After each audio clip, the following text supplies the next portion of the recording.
Now, how will the hotel industry benefit because of this big 1 lakh crore of tax bonanza? Well, we caught up with Puneet Chhatwal, none other than Puneet Chhatwal, CEO and Managing Director of Indian Hotels, that is IHCL, on what could be the near-term and the medium-term impact of this year's budget.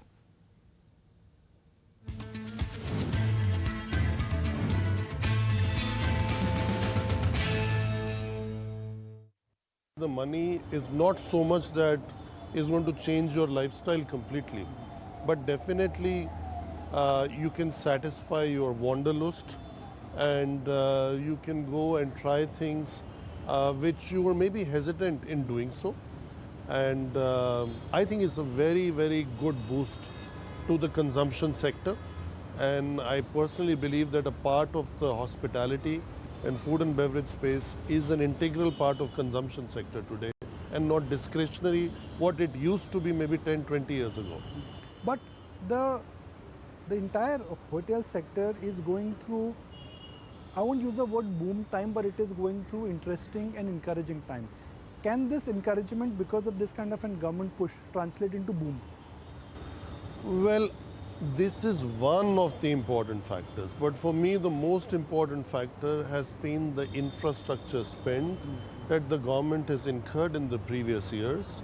The Udan scheme, the Mudra scheme, the Prasad scheme, and all these culminate into a big opportunity for the sector, and definitely this should give the boost to the sector that is needed, because if you have new airports, then people will fly. If there are 1,200 new planes coming into India, they're not coming here to get parked. It is going to improve the connectivity. So the infra RCS is really going to be a very important part of the growth of this sector. Okay. Now let's talk about Indian Hotel. Your portfolio starts with luxury, then it really moves into middle market, then where we are standing, Ginger.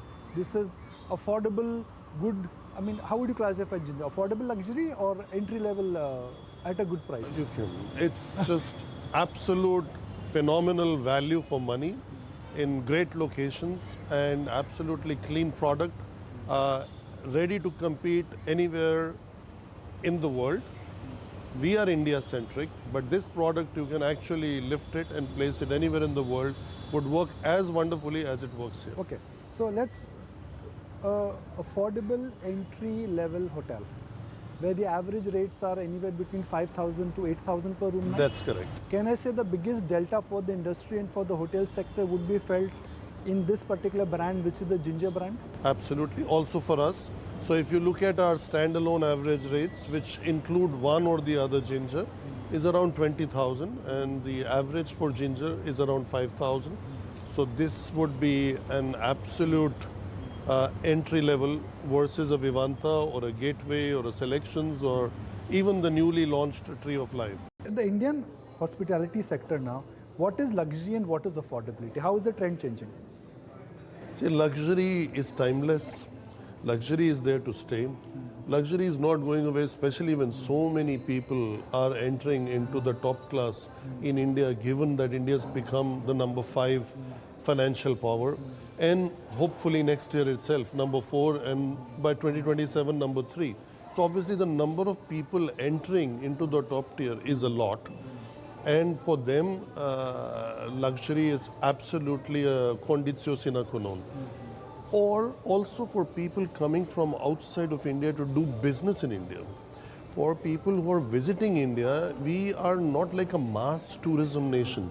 We are not going to do what southern Spain and northern Africa has done. You keep getting charters of 500 people and they come and the next charter comes. So I think given that positioning, which is also synonymous with our culture, with our history, with our palaces, which we also call the living legacies of the Taj, where you actually have Maharajas and Maharanas living. That's something unique. And so that is there to stay. A lot of people love that because it's not available anywhere else in the world.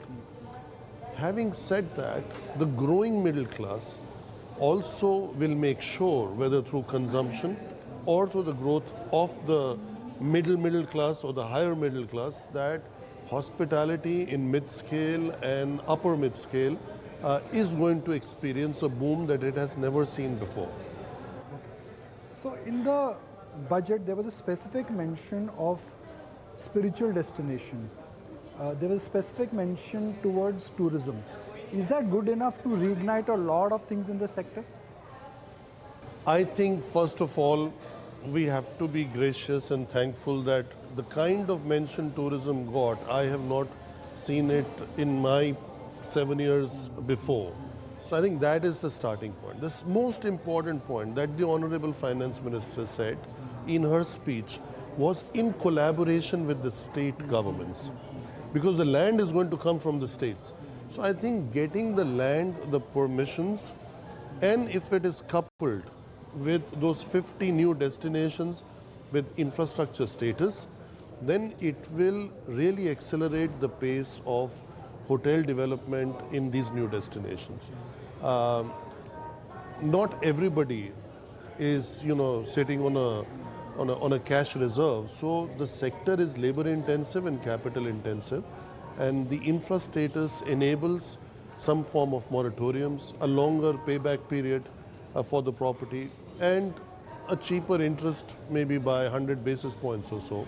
But at the same time, many states have come forward and done the industry status at the state level, but more than half have still not done it, and we would always keep pushing for that in every state, because, as I said, this is not luxury. We're talking about mid-scale, upper mid-scale, upscale, and that will really help in the growth of the sector, growth of the GDP, growth of the jobs, direct and indirect. So this is absolutely a great potential that India is sitting on, which is waiting to get tapped. The start has been made with this budget, and hopefully we'll keep evolving it over the next few years into something which is really lasting and meaningful, both for the nation as well as for the sector. So let's address from a stock market side. When the budget came out, hotel stocks, hospitality stocks, QSR, anything and everything which has got to be discretionary spend that went through the roof.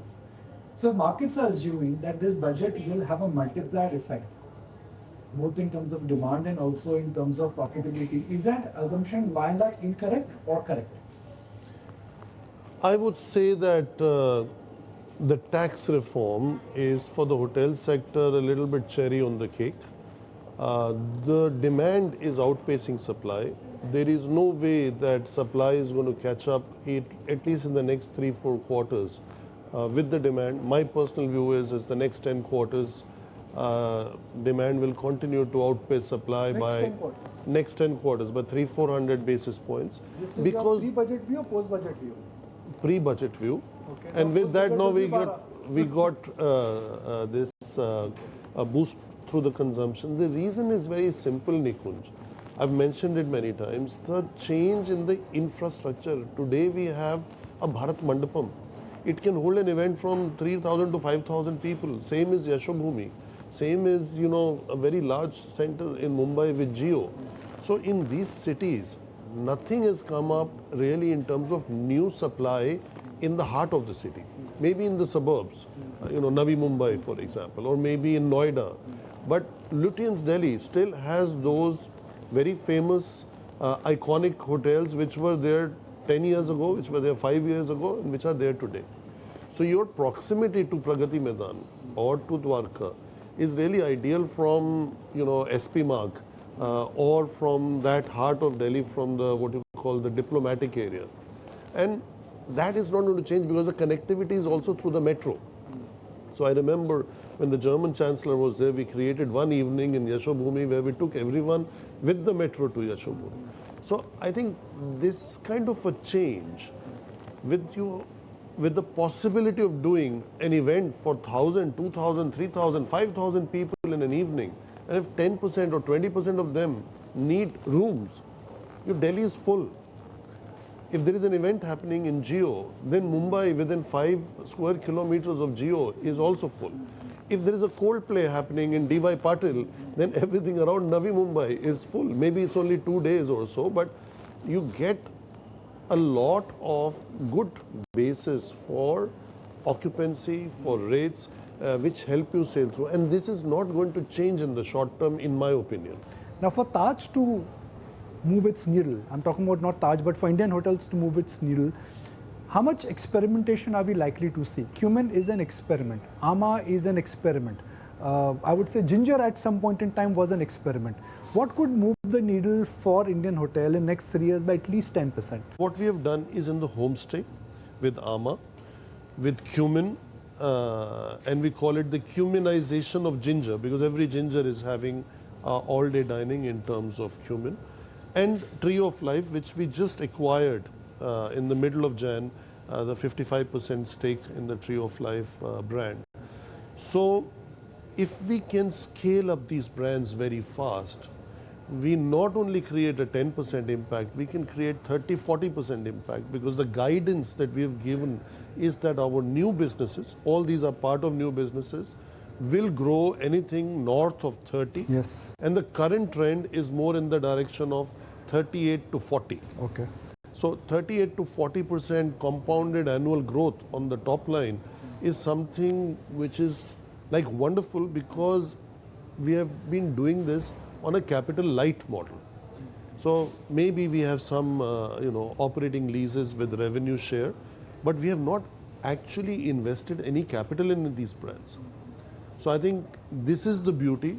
If this journey continues for the next 3-4 years, then we are talking about at least a 30% and not 10% growth. And I remain, I would say, very optimistic. I won't use the word cautiously optimistic, that this kind of positioning is crisis resistant. No matter what slowdown may come, at certain price point, it's just a very compelling proposition. So, and most of these brands are in that price point, and hopefully they will become a significant part of contributing value. When I say significant part, what we have guided is, with all these businesses together with TajSATS, 25% of the total, which was like 90% dependent on just Taj.